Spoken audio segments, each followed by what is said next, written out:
Usa sa mga tumong niining atong pagsaulog sa Kwaresma or Lenten season mao gyud ang almsgiving or paghatag mo ng pray, fast, give. Paghatag. O kinsa may atong hatagan? Kinsa may hatagan? Wa mo naminaw sa Ebanghelyo. Ang hatagan nato ang labing ubos. Kana gyung labing ubos. Karon ang ato mga politicians na may gipanghatag kuno. Kinsa may ilang gihatagan? Kinsa man? Ang sigurong mubutar. Sakto na, nihaom na sa gisulti ni Kristo nga panghatag. Kanang pilion ra nimo kung mubutar nimo. Wa maigo na. Kay matod pa ni Hesus diri, kung imong ihatag ang imong pag-atiman ngadtos gigutom, giuhaw, masakiton, hubo, way balay og nabilanggo, imo ni silang atimanon, way pili, unsa na sila nga partido, unsa na nga area, Luzon, Visayas, Mindanao ba? Unsa man na siya? Team Marcos, Team Duterte ba na? Or Team ni Lini? Way pili ba? Kana maunay dunay merit dito sa kasing-kasing sa Ginoo. Pero mo sugod na gani tag pihig-pihig, pilion na lang nato ang taong atong tabangan, mauna na'y makapahimo natong kanding. Lingiyay mong tupad. Ing nasa pagkakaron, unsa man ka, karnero, kanding. Ing na kano. Ang kanding raba, isugba kunos kayo, mahimong kilawin. Kalayong walay pagkapalong. Niya ang karnero, musod kunos kinabuhing, way katapusan.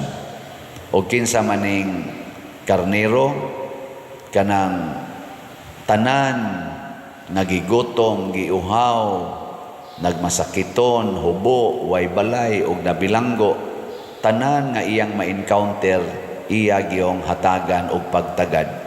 Kay bisag usalang kuno ang atong isalikway, makanding ta.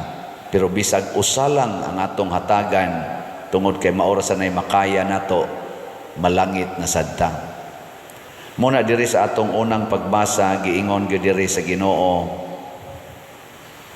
pinaagi ni Moises, sultihi ang tibuok Israel, pagbalaan kamo, kay ako ang Ginoo nga inyong Dios, balaan man. Unsa maning balaan nga tao, mga igsoon, sama ni San Vicente Ferrer, nila ni San Pedro Calungsod, nila ni Mother Teresa, San Roque, San Isidro, San Fernando Rey, San Narciso, mao man ang atong mga santos, no? Giila na tong balaan. Og ni Mama Mary, ana. Unsa may kinaiya aning balaan nga tao? Ang balaan nga tao kanunay nahigugma sa iyang isig ka tao. Mo nang ang tao nga dunay pagdumot, ang tao nga mangaway, ang tao nga magbugal-bugal, matud pa diri sa atong unang pagbasa, kalagutan gid nas Ginoo, kay dili na siya balaan. Kana bang ang imong isig ka tao nga naay panginahanglan, imo na noong daog-daogon nya, ang imong isig ka tao nga naay depektos lawas, imo na noong bugal-bugalan, sama na mga buta, mga bungol, mga bakol, imong bugal-bugalan, porting dako aging silot nato anas Ginoo. Lingay mong tupad. Ning nawa ka kasuway bugal-bugal. Nawa jud ka kasuway bugal-bugal. Kusog ra bagetang mo bugal-bugal, mo biay-biay. Mauna nga ato na nang bantayan. Mag-usab na ta. Muna dire kaning gipang himo bisan gani kuan man ni in line man ni sa 10 commandments, kaning pag-ingon ayaw pangawat, ayaw kamo paglinimbungay, pagbinakakay, ayaw panumpa og bakak. Kani manggong mga ingon aning kinaiya labi na gyud ari na nis mga leaders sama sa leader sa simbahan o leader sa gobyerno, dagko kay nig impact, dagko kay nig kadaot nga mahatag ngadto sa mga taong gigutom sa mga labing ubos ba kining pagpangawat.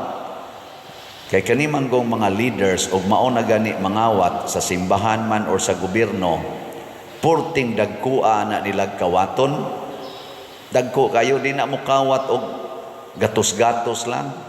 Di na mukawat gani og libo-libo lang. Unsa may kawaton na? Millions, billions. Mo na'y kawaton na nila. Oh. Kumusta maron atong Pilipinas? Why mga leader nga kawatan? Wa naa. Kusga. Hayman sila nahimutang sa simbahan o sa gobyerno. Nasduhan. Ana, ato ng dawaton. Di sa ko magpakaingon nga ako, nga ni ako sa side sa simbahan nga leader, way kawatan diri namo. Usahay, maapil pa ko ana. Inangkunay ta. Diha sa gobyerno, naaasad. Ang problema, kinsa may ganahan mo angkon nga nakaapil siya sa pagpangawat. Naa ba? Mao na, magbinakakay na sad, magsumpay gining pangawat, linimbungay, binakakay. Magsumpay ni sila. May karon ato kanong pamalandungan sa Team Marcos o Team Duterte, kinsa manilay mga kawatan. Ana, kinsa manilay mga bakakon. Kamo na hukom, ayaw ko ingna. Sige, ingno na to, pulos gina sila mga kawatan, pulos na sila bakakon, in one way or another, in different degrees, nakapamakak na, nakapangawat na. Ang dakong question mark, kinsa ka nila ang kamaong muangkon o mangayog pasaylo, mangayog pasaylo sa atong nasod diha sa ilang pulong o buhat. Kana bang magbag-o, change of heart, kinsa ka nila ang kamaong mangayog pasaylo o magbag-o sa ilang kaugalingon, Team Marcos or Team Duterte. Ug wa gani nilay kamaong mangayog pasaylo o makamaong magbag-o sa kaugalingon, din alang tamubutar nila. Atong panidan, dili gitingali perfect, no? Pero maniid ta, kinsa nilay mapaubsanon ba? Kanang humble. Naabitay na lusno nga taytayan diya sa Isabela, aligre kayo tan-awon ang social media. Siging pasangin lanay, sige lang yung pasangin lanay. Wa nagyoy mo angkon. Niagi nagtulo kuno ka administrasyon, panahong Pinoy, 2014, gisugdan pag-conceive ang project, nagsugod ang implementation, panahon sa administrasyon ni President Duterte, natapos siya ni atong Pebrero, panahon sa administrasyon na ni Marcos, niya nalusno atong niaging mga simana. Ana, kinsa man ani nila ang namakak o kaha nangawat o kaha ng limbong, tulo man ni ka-administrasyon, hala, siging pasangin lanay, siging pasangin lanay.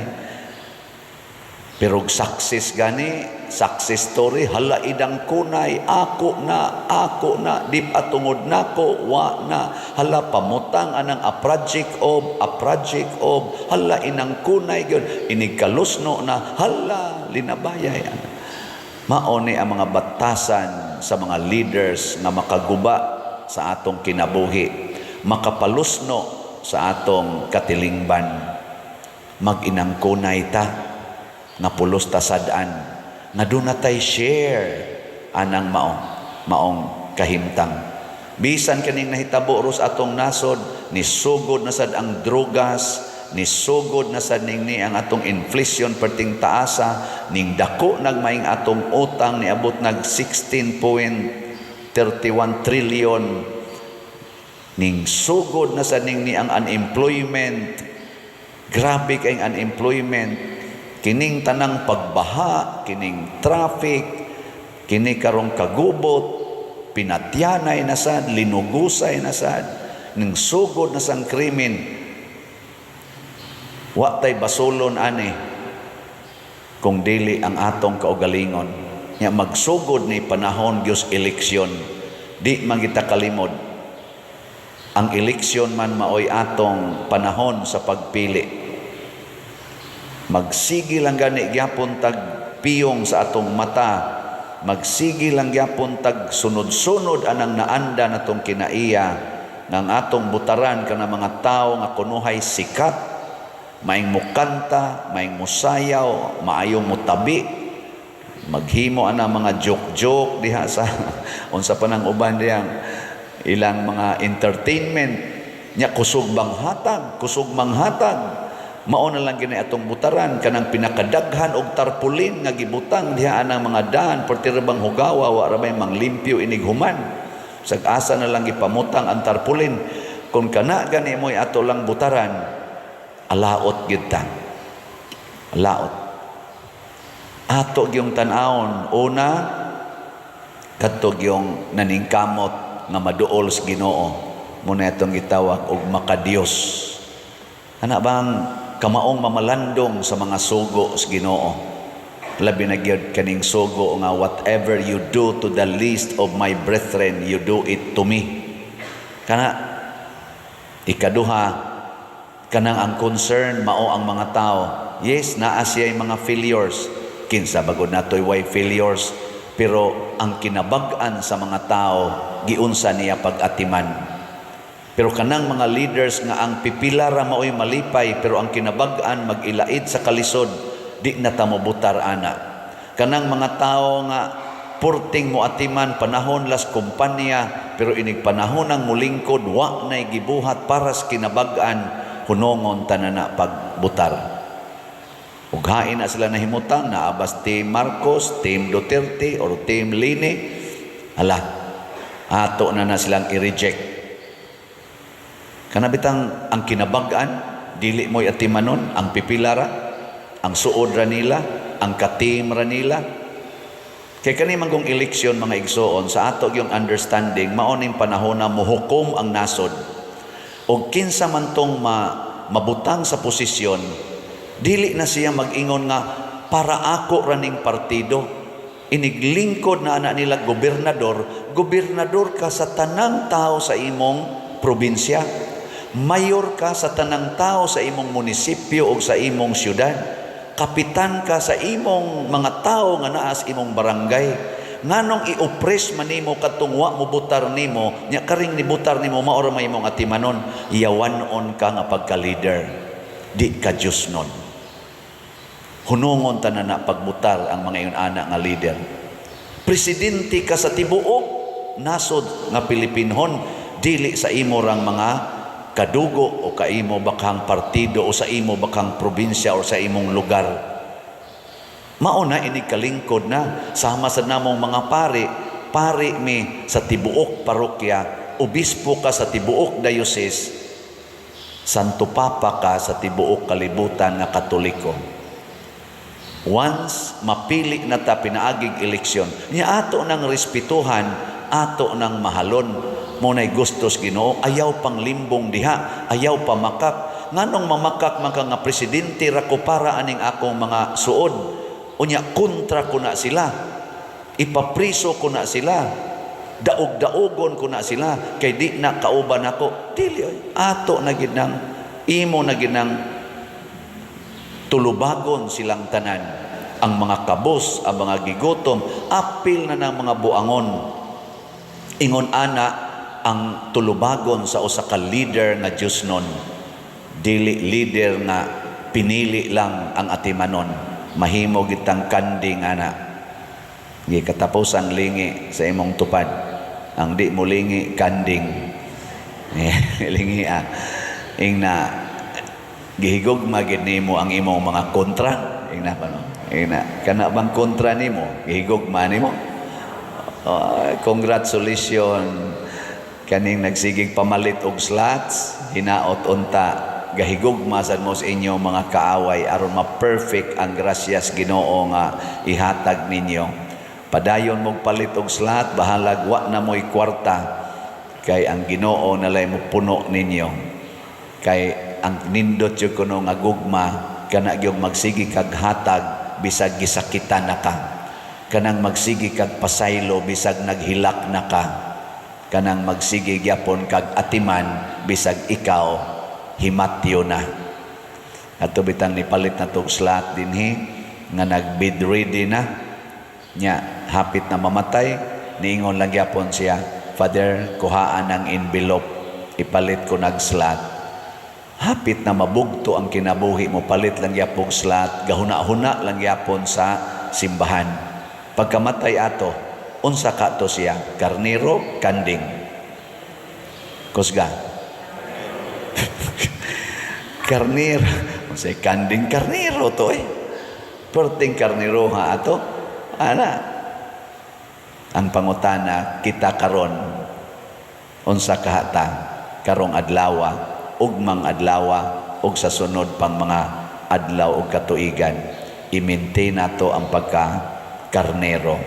Mo nang diri sa atong tubag sa Salmo, ang imong mga pulong o Ginoo, espiritu o kinabuhi. Anha kita musubay sa pulong sa Ginoo aron kun magka lusno-lusno na ta sama anang taytayan sa Isabela, magka lusno-lusno ta naatay model nga atong balikan.